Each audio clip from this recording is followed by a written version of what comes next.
உங்க அப்பா கடன் அடைக்க போறாரு. நீங்க உங்க அப்பா கடனை நீங்க அடைப்பீங்களா? இப்படிலாம் கேட்கறது என்ன வகையான ஒரு இது? அதுவும் வந்து ஒரு அரசு பதவியில இருக்கிறவர். நீங்க அரசு பதவியில இருக்கிறதுனால you are a public servant. அப்போ மக்கள் கேட்கின்ற கேள்விகளுக்கு நீங்கள் பொறுப்பாக பதில் சொல்ல வேண்டும். 2021 உங்களுக்கு ஆட்சிக்கு வருவதும் போது தமிழகம் வந்து கீழே இருந்தது கடன்ல. உத்தரப்பிரதேஷ் மேல இருந்தது. அதுக்கப்புறம் வந்து படிப்படியாக அவங்க என்ன பண்றாங்கன்னா, மக்களுக்கு எது தேவையோ அந்த பயனீட்டாளர்களுக்கு மட்டுமே மானியங்களை கொடுப்பது. பொத்தாம் பொதுவா எல்லாருக்கும் கிடையாது. பழைய ஓய்வூதிய திட்டத்துல பிடித்தமே கிடையாது. ஒரு பைசா பிடித்தம் கிடையாது. அரசாங்கமே உங்களோட பென்ஷனுக்கு கான்ட்ரிபியூட் பண்ணும். இப்ப 10% பிடிக்கிறாங்க. இது வந்து யூனிஃபைடு பென்ஷன் ஸ்கீம்ல இருக்கிற திட்டங்களை வந்து அப்படியே காப்பி அடிச்சிருக்காங்க. எப்பவுமே ஸ்டிக்கர் ஒட்டுறதுல வந்து திராவிட முன்னேற்ற கழகத்துக்கு வந்து கின்னஸ் ரெக்கார்டே கொடுக்கலாம். நான் என்ன சொல்றேன், மக்கள்கிட்ட வரியை ஏத்திட்டு இங்க பென்ஷனா கொடுக்கறதுல உங்களுக்கு என்ன வருது? அதுல ஒரு சந்தோஷம்.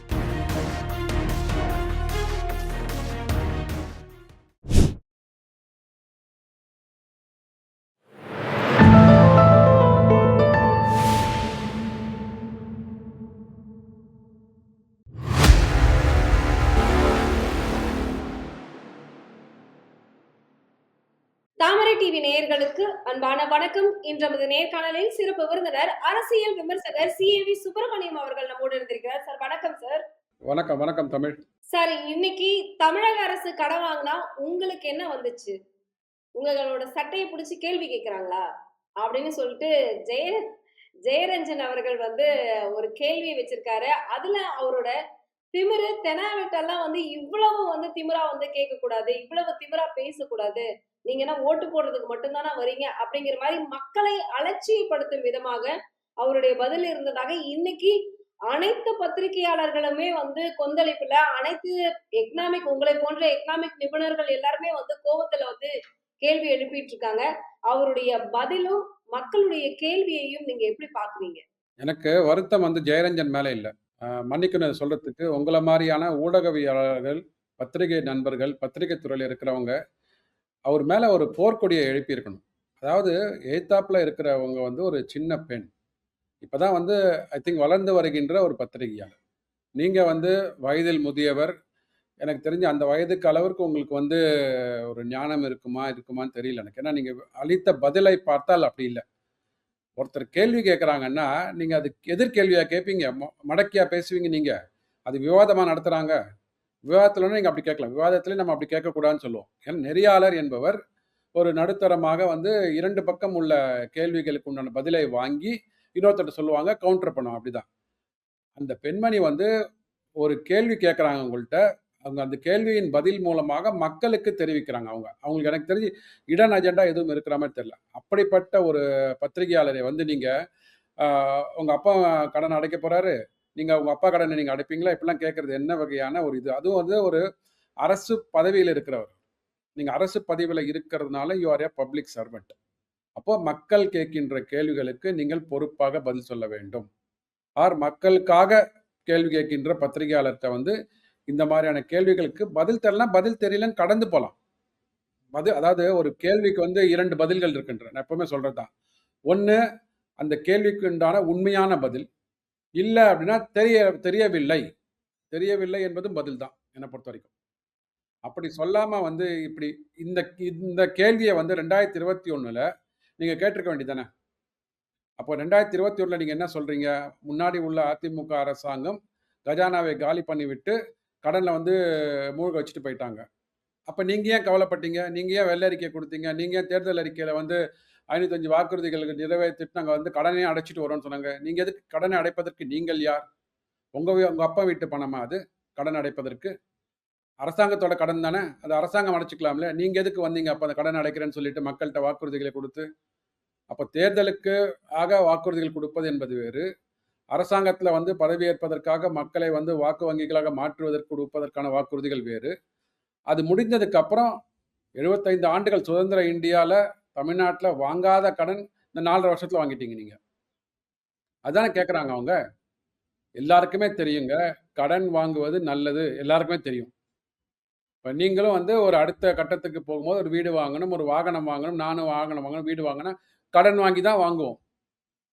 குறிப்பா ஏன் சொல்றேன்னா, நம்மலாம் வந்து முதல் தலைமுறை பட்டதாரிகள். இப்பதான் வந்து வேலைக்கு வந்திருக்கிறோம். பிஸ்னஸ் தொடங்கியிருக்கிறோம். அப்படின்ற போது நமக்கு வந்து கடன் யாரும் கொடுக்க மாட்டாங்க. நம்ம பொதுத்துறை வங்கிகளையோ அதில் தான் போய் கடனை வாங்க முடியும். நமக்கு வந்து யார் இந்த பொலிட்டிக்கல் பீப்புளாக கூட கொடுப்பாங்க? கந்து வட்டியில் போய் நம்ம கடன் வாங்க முடியுமா என்ன? அப்படிலாம் இல்லையே. ஸோ நமக்கு கடன் வாங்கினால்தான் பொதுமக்களாகிய நமக்கே கடன் வாங்கினால் தான் நம்ம வந்து அடுத்த கட்டமைப்புகளுக்கு வந்து நம்ம ரெடியாக இருக்கும்போது அரசாங்கம் வேற என்னங்க பண்ணும்? கடன் வாங்கணும். கரை மிகவும் நல்லது மாதிரி கடன் மிகவும் நல்லது. ஆனால் எதற்காக வாங்குறீங்க? அந்த கேள்வியை தான் பிரவீன் சக்கரவர்த்தி அவர்கள் வந்து கடன் சுமை தமிழகத்தில் அதிகமாக இருக்கு அப்படின்னு சொல்லும் பொழுது, கனிமொழி அவர்களும் வந்து இதெல்லாம் வந்து தமிழகத்துடைய வளர்ச்சிக்காக வாங்கினது அப்படின்னு சொல்லியிருக்காங்க. அதுல முக்கியமாக வந்து ஆளூர் ஷானவாஸ் அவர்கள், அதாவது விசிகே உடைய எம்பியாக இருக்கக்கூடிய அவர் வந்து, ஏன்னா அவர் என்னைக்கு வெளியே வராரு அப்படிங்கிறது நம்ம எல்லாருக்குமே வந்து தெரியாது. ஆனா இந்த மாதிரி அப்பப்போ அவர் கொடுக்கக்கூடிய செய்திகள்ல தான் நம்ம பார்க்க முடியும். அப்படி இருக்கக்கூடிய ஆளுநர் ஷானவாஸ் அவர்கள் வந்து தமிழகத்துல இருக்கிற கடனை விட இந்தியா ஒட்டுமொத்தமா, அதாவது காங்கிரஸ் ஆண்ட காலத்தை தாண்டி இன்னைக்கு பாஜக வாங்கின கடன் தான் வந்து அதிகமாக இருக்கு அப்படிங்கிறத சுட்டி காட்டி இருக்காரு. இல்ல அப்போ நீங்க சொல்ற வாதம் அங்க எடுபடாதா? அப்போ உங்க அப்பா வீட்லயே வந்து கடனை அடைக்க போறாங்க, இல்ல உங்க அப்பத்தா வீட்லயே வந்து கடனை கேட்க போறாங்க. அந்த அந்த பதில் அதுக்கு பொருந்தாதா? நான் சொல்றேன். 55 லட்சம் கோடிகள் கடன் இந்த யுபிஏ அரசாங்கம் வருவது அவங்க விட்டுட்டு போகும்போது, இன்னைக்கு தேதியில கிட்டத்தட்ட 155 லட்சம் கோடிகள் கடன். 165 லட்சம் வச்சுக்கோங்களேன். 100 லட்சம் கோடிகள் வந்து மேல போயிருக்குது. இந்த 10 ஆண்டுகள்ல. சரிங்களா? 10 ஆண்டுகள்ல $300 பில்லியன் இருந்த ஃபாரெக்ஸ் ரிசர்வ் இன்னைக்கு வந்து $700 பில்லியன் நின்னு இருக்குது இன்னைக்கு. சரிங்களா? ஸோ அதை கூட்டி கழிச்சு பார்த்துக்கோங்க.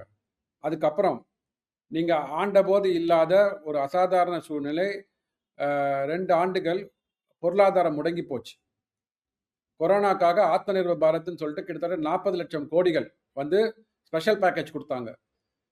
ஸ்பெஷல் பேக்கேஜ் எப்பவுமே இல்லாத ஸ்பெஷல் பேக்கேஜ். அதாவது பிப்ரவரி 2020 பட்ஜெட் போட்டிருக்கிறாங்க. ஏப்ரல் 2020 லாக்டவுன் வந்துடுச்சு. நவம்பர் மாதம் வரைக்கும், நவம்பர் 2021 வரைக்கும் எல்லா கடைகளும் மூடப்பட்டன. உடனே என்ன பண்ணாங்க? 28 லட்சம் கோடிகள் பிப்ரவரி 2020 பட்ஜெட் போட்டது. திருப்பி ஒரு 35 லட்சம் கோடிகளுக்கு ஆத்ம நிர்பர் பாரத்ல கொடுத்தாங்க. ஒரு பட்ஜெட்டுக்கு இணையானது. அந்த 1.5 வருஷம் வருமானமே இல்லை யாருக்குமே. அதெல்லாம் கூட்டி பாருங்க. கட்டமைப்புகளுக்காக வருடா வருடம் 12 லட்சம் கோடிகள் செலவு பண்றாங்க. கட்டமைப்புகளுக்காக வருடா வருடம் 12 லட்சம். கூட்டி கடைசி 5 வருஷத்துல 55 லட்சம் கோடிகள் வந்து இது முதலீடு பண்ணியிருக்கிறாங்க. அந்த 55 லட்சம் அப்புறம் 30 லட்சம் இந்த கொரோனாக்கு 85 லட்சம் ஆச்சு. அந்த 55 லட்சத்தையும் கூட்டுங்க. 140 லட்சம் கோடிகள். கணக்கு சரியா போச்சா? இப்படி யாராவது கணக்கு சொல்லுங்க தமிழக நிதி அமைச்சகத்திலேருந்து. அந்த கணக்கு தானே கேட்குறாங்க. ஸோ அவர் அதாவது என்ன சொல்றாங்கன்னா, உத்தரப்பிரதேசத்தில் கடன் ஜாஸ்தியா இருக்கு அப்படின்றாங்க. உத்தரப்பிரதேசத்தில் கடன் எங்க ஜாஸ்தியா இருக்கு அப்படின்னா, அங்க வந்து 24 கோடி மக்கள். அதாவது 2021 உங்களுக்கு ஆட்சிக்கு வருவதும் போது தமிழகம் வந்து கீழே இருந்தது கடன்ல, உத்தரப்பிரதேஷ் மேல இருந்தது. அதுக்கப்புறம் வந்து படிப்படியாக அவங்க என்ன பண்றாங்கன்னா, மக்களுக்கு எது தேவையோ அந்த பயனீட்டாளர்களுக்கு மட்டுமே மானியங்களை கொடுப்பது. பொதுவா எல்லாருக்கும் கிடையாது. கரெக்ட்டுங்களா? யாருக்கு தேவையோ அவர்களுக்கு மட்டும் மானியங்கள், அவர்களுக்கு மட்டும் திட்டங்கள். அப்படி கொடுத்ததுனால தான் தமிழகத்தை வந்து மிஞ்சிட்டாங்க. இப்போ இன்னைக்கு பர்ஃபார்மன்ஸ்ல அவங்க. நம்ம இன்னைக்கு 9 லட்சம் கோடிகள் கடன்ல இருக்கோம். அவங்க 8 லட்சம் கோடிகள் தான் கடன்ல இருக்காங்க. 24 கோடி மக்கள். தலைக்கு கணக்கு போட்டீங்கன்னா ரூ. 35,000 தான் ஒரு தனிநபர் கடன் அங்க. இங்க ஒரு தனிநபருக்கு 1.25 லட்சம் ரூபாய். தனிநபர் வருமானம் உயர்ந்ததுன்னு அப்படின்னா, அப்ப ஏன் கடன் உயரணும்? எனக்கு எனக்கு எனக்கு ஒரு மிகப்பெரிய ஒரு சந்தேகம். நீங்க வருமானம் உயர்கிறது. 16% நாங்க குரோ ஆயிட்டோம். 12% குரோ ஆயிட்டோம்ன்றீங்க. அப்போ அந்த வருமானம் எங்க போச்சு? வருமானம் அந்த கடனெல்லாம் அடைக்கணும். இப்போ டிஆர்பி ராஜா அவர்கள் சொல்றத போல கடன், அதாவது கடன்களை வாங்கி முதலீடு செய்திருப்பதாக வந்து அவரு ஒரு அறிக்கை கொடுக்கிறாரு. கடன் வாங்கி முதலீடு செய்யணுமா? இது யாருக்கான முதலீடு? எத்தனை லட்சம் பேருக்கு வேலை வாய்ப்புகள் குடுத்திருக்காங்க? அப்படிங்கிற ஒரு கேள்வியும் இளைஞர்கள் மத்தியில எழுந்துட்டு தான் இருக்கு. இதுக்கும் தமிழக அரசு பதில் சொல்லலையே. நான் சொல்றேங்க. 1.5 லட்சம் கோடி ரூபாய் கடன் வாங்குறாங்க வருஷம். 1 லட்சம் கோடியில 1.5 லட்சம் கோடி. அதுல 50,000 கோடி வாங்கிய கடனுக்கு திருப்பி அந்த கடனை வந்து அடைக்கிறாங்க. ஏன்னா கடன் வந்து உங்களுக்கு ஒவ்வொரு வருஷம் டியூ ஆகும். இந்த டியூ கட்டுறதுக்கு உண்டான வருமானம் கிடையாது உங்களுக்கு. சரிங்களா? 1.5 லட்சம் வாங்கி 50,000 கோடி ரூபாய் கடன் அடைச்சு மீதி 1,00,000 கோடியை நெட்டா கையில கடன் வாங்குறாங்க. எதற்கு என்றால் 67% அந்த கடன்லேருந்து செலவு பண்ற பணம் எங்க போகுதுன்னா, அரசாங்க ஊழியர்களின் சம்பளத்திற்காகவும், வட்டி கட்டுவதற்காகவும், நீங்க மானியங்கள் கொடுப்பதற்காகவும் போகிறது. நான் சொல்லல. சிஏஜி ஆடிட் ரிப்போர்ட்ல சொல்லியிருக்காங்க. நீங்க ரூ. 1 கடன் வாங்கினீங்கன்னா, ரூ. 67 அன்றாட செலவுகளுக்காக போகுது. நீங்க அன்றாட செலவுகளுக்காக கடன் வாங்கினீங்க அப்படின்னா, எப்படி வந்து நீங்க வந்து முதலீடுகளை பண்ண முடியும்? முதலீடுகளுக்கு மேல உள்ள வருமானத்தை ஈட்ட முடியும். நான் என்ன சொல்றேன்னா, நீங்க பொதுத்துறை நிறுவனங்கள் இயங்கிக் கொண்டிருக்கிறார்கள் இன்னைக்கு. அவங்க 8% கடன் வாங்குறாங்க. வட்டிக்கு வாங்கும்போது ரூ. 8 கொடுக்கணும். ரூ. 100க்கு ரூ. 8 கொடுக்கணும். ஆனா அவங்க வருமானம் ஈட்டுவது ஒரு ரூ. 100க்கு ரூ. 1 தான் ஈட்டுறாங்க. வருமானம் ஈட்டுறாங்க. நான் சொல்லல இது. பிடிஆர் பழனிவேல் தியாகராஜன் வெள்ளை அறிக்கையில சொல்லியிருக்காரு. நீங்க இப்ப தெரியுது இல்லைங்களா? இப்ப நீங்க கடன் வந்து எதுக்கு வாங்குறீங்க? கடன் வாங்குறீங்கன்னா, கடன்ல 8% கடன் வட்டியில வாங்குறீங்கன்னா, அது குறைஞ்சபட்சம் 15% வருமானத்தை ஈட்ட வேண்டும். ஈட்டினா தான் 8% வட்டியை அடைச்சிட்டு மீதி 7% நம்ம வந்து அரசாங்க கஜானால வச்சுக்க முடியும். இது சிம்பிள் லாஜிக். ஒண்ணும் இல்லைங்க. Chennai corporation, greater Chennai corporation mayor Priya அவர்கள் மேயரா இருக்கிறாங்க இல்லையா? 200 கோடி ரூபாய் கடன் வாங்கினாங்க. 200 கோடி ரூபாய் கடன் வாங்கினாங்க. ஆனா அந்த சென்னை கார்ப்பரேஷன் நஷ்டத்தில் இயங்கிக் கொண்டிருக்கிறது. ஏன் நஷ்டத்தில் இயங்குது? நீங்க தான் வருஷம் சொத்து வரி ஏத்துறீங்களே, ஏன் வந்து நஷ்டத்தில் இயங்குது? தெரியல. எவ்வளவு இப்போ பேருக்கு ஒரு வந்து வாடகை வாரத்துக்கு கொடுத்தாங்க? முன்னதாக கூட அந்த 100 வாடகையெல்லாம் கோடி சரியான ரூபாய் வாடகையா? மாநகராட்சிக்கு இழப்பீடு அப்படிங்கிற ஒரு தகவல் வெளியாகியிருந்தது. அதான் இப்போ அவங்க வெளியில வசூலிக்கப்பட வேண்டிய வரிகளின் எண்ணிக்கை எவ்வளவு பார்த்தீங்கன்னா, கிட்டத்தட்ட ஒரு 4,000 கோடி ரூபாய் இருக்கு. ஸோ வசூலிக்க வேண்டிய வரிகள் ஏன் 4,000 கோடி ரூபாய் விட்டுட்டு இந்த 200 கோடி ரூபாய் கடன் வாங்கியிருக்கிறாங்க. ஏற்கனவே வாங்கின கடனின் தொகை 3,000 கோடி ரூபாய். 3,200 கோடி ரூபாய் கிரேட்டர் சென்னை கார்ப்பரேஷன் கடன் வாங்கியிருக்கிறார்கள். 4,000 கோடி ரூபாய் வெளியில வந்து வரிகள் பாக்கி இருக்குது.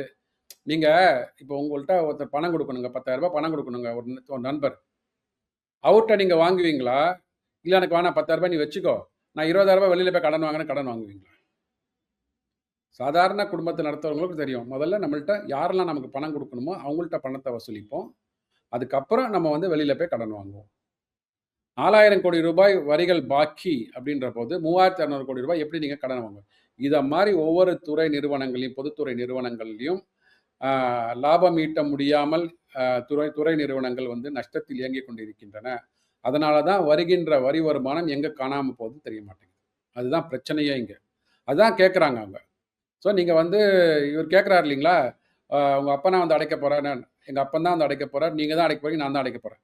மறைமுகமாக என்ன ஆகும்னா, வட்டி கட்ட முடியாமல் வருமானம் குறையும் போது அது மேலும் வரிகளை ஏற்றுவார்கள். சொத்து வரி ஏற்றுவாங்க, வாகன வரி ஏற்றுவாங்க, எலக்ட்ரிசிட்டி வரி ஏற்றுவாங்க.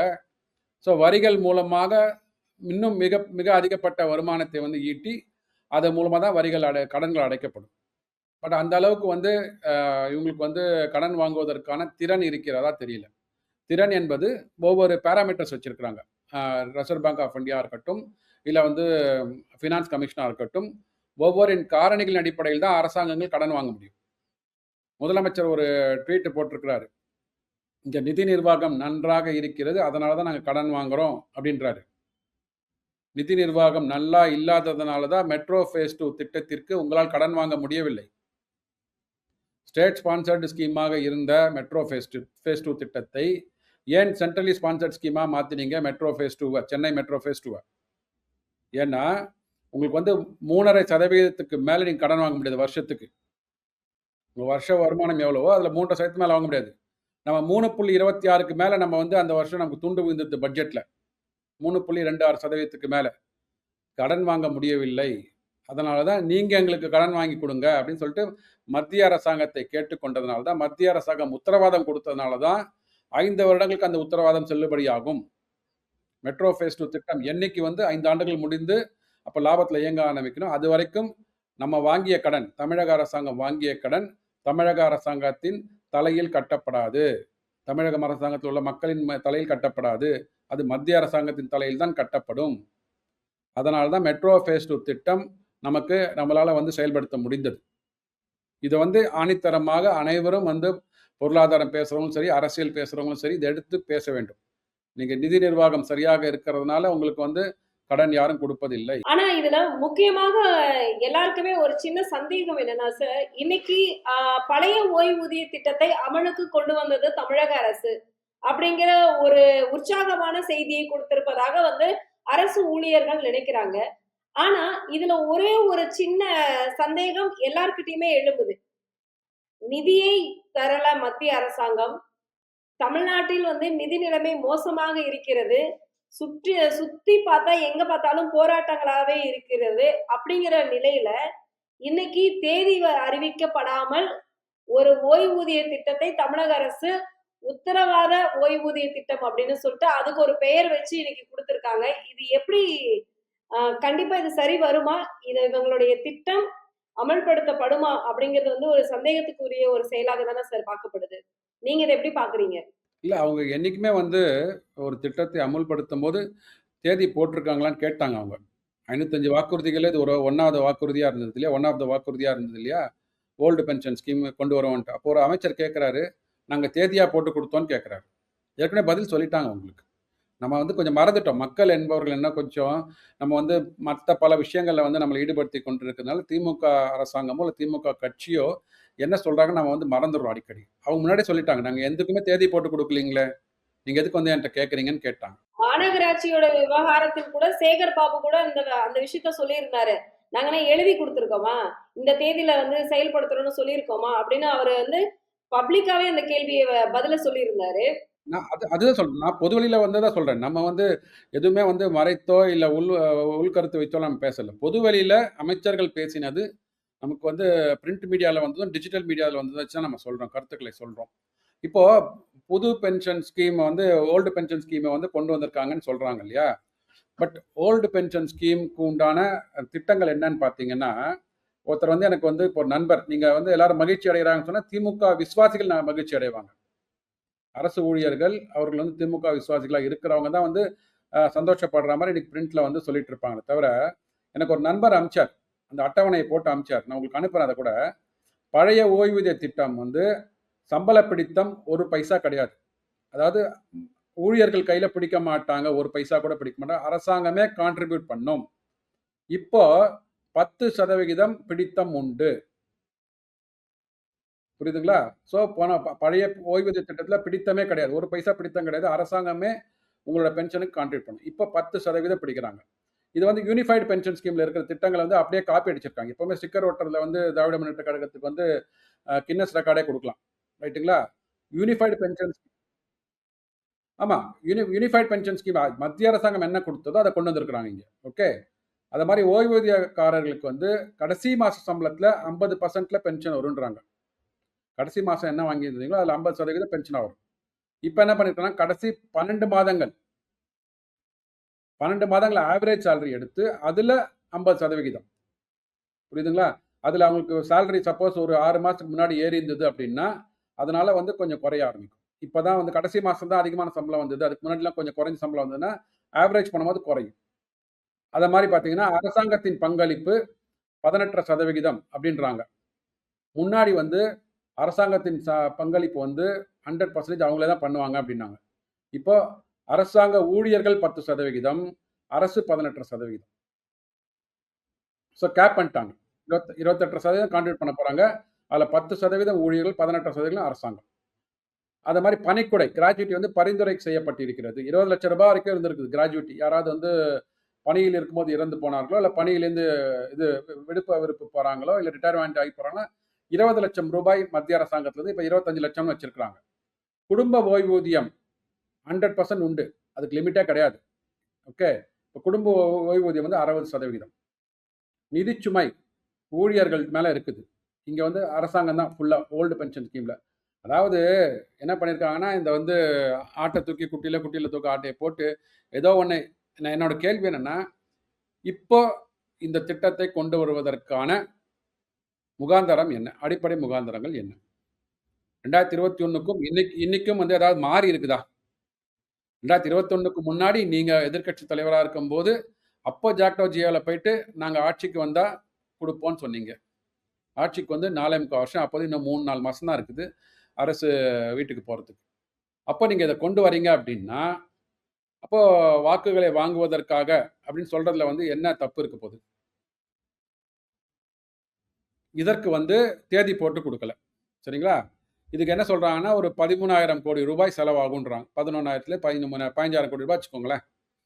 ஸோ 15,000 கோடி ரூபாய் அதிகமாக செலவாக போகுது. இப்ப வந்து எல்லா வரிகளையும் வந்து மத்திய அரசாங்கம் எடுத்துக்கொண்டு விட்டது, ஒன்றிய அரசாங்கம் எடுத்துக்கொண்டு விட்டது அப்படின்னா, அப்போ உங்களுக்கு வரிகள் அங்கேருந்து வராம எப்படி நீங்க செலவு பண்ண முடியும்? ஒண்ணு கடன் வாங்க போறீங்க, இல்லன்னா வரி வருமானம் மத்திய அரசாங்கத்திலேருந்து வருகிறது. இதுல 2த்துல ஏதாவது ஒண்ணு தான் வந்து சரியா இருக்கும். கரெக்ட்டுங்களா? இல்ல டாஸ்மாக் மூலமா வருமானம் வருதுன்னா, அது தேவையில்லாத வருமானம். கரெக்ட்டுங்களா? ஸோ மக்கள்ட்ட இல்ல சொத்து வரி மூலமா வருது. நான் என்ன சொல்றேன், மக்கள்ட்ட வரிய ஏத்திட்டு, இங்க பென்ஷனா குடுக்கறதுல உங்களுக்கு என்ன வருது? அதுல ஒரு சந்தோஷம். எனக்கு இன்னைக்கு நான் வரி செலுத்துகிறேன்னா, எனக்கு இன்னைக்கு கையில வந்து காசு கடிக்கும். பென்ஷன் என்பது இன்னும் 20 வருடங்களோ, 30 வருடங்களோ அப்புறமா வரப்போற தொகை. அப்போ இங்க புரியுதா உங்களுக்கு? இன்னைக்கு பணத்தெல்லாம் மக்கள்ட்டேருந்து எடுத்து கொண்டு வைத்துவிட்டு, நாளைக்கு 20 வருடம், 30 வருடங்களுக்கு அப்புறமா இருக்க போறவங்களுக்கு பென்ஷன் குடுக்குறேன் அப்படின்றது வந்து எந்த வகையிலான நியாயம்? நான் சொல்றேன் இன்னைக்கு நீங்க வருமானத்தை ஈட்டுங்க. வரிகளை உயர்த்தாமல் வருமானத்தை ஈட்டுங்கள். புரொடக்டிவிட்டிய இன்கிரீஸ் பண்ணுங்க. நான் சொன்னேன்ல 1% நஷ்டத்துல லாபத்துல இயங்கிக் கொண்டிருக்கிற இது வந்து 8% கடன வாங்கினா எப்படி 1% லாபத்துல இயங்க முடியும்? அந்த 7% இன்கிரீஸ் பண்ணுங்க. 7% தாண்டி போங்க. அப்படி போகும்போது வருகின்ற வருமானங்கள் மூலமாக இந்த பென்ஷன் தொகை அடைக்கப்பட்டால் வரவேற்கலாம். இதுதான் உள்முகத்துல இருக்கிற செய்திகள். இது யாரும் வந்து வெளியில வந்து யாரும் சொல்றது இல்ல.